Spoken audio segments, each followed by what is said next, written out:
আজ বানিয়েছিলাম কাতলা মাছের দুর্দান্ত একটা রেসিপি, কাতলা ভাপা। ইলিশ ভাপা তো আমরা সবাই খেয়েছি, কিন্তু আমার তৈরি কাতলা ভাপাটা একবার ট্রাই করে দেখতে পারো। কথা দিচ্ছি খুব ভালো লাগবে। প্রথমে একটা মিক্সিং বোলে 1 চামচ পোস্ত, সাদা সর্ষে, কালো সর্ষে আর 2টো কাঁচা লঙ্কার একটা ড্রাই পেস্ট করে নেব।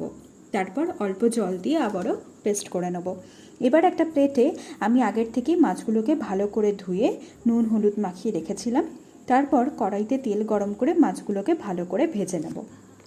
এরপর একটা স্টিলের টিফিন বক্সে সর্ষে পোস্ত বাটা, টক দই, নুন হলুদ, সামান্য চিনি আর সর্ষের তেল পরিমাণ মতো দিয়ে মাছগুলোকে ভালো করে মিক্স করে নেব।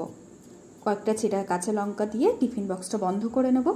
তারপর ফুটন্ত গরম জলে 10 থেকে 15 মিনিট ভাপিয়ে নিলেই রেডি কাতলা মাছের ভাপা। রেসিপিটা কেমন লাগলো অবশ্যই কমেন্ট করে জানিও। ভালো লাগলে লাইক, কমেন্ট আর সাবস্ক্রাইব করতে ভুলো না। আজকের মতো বাই।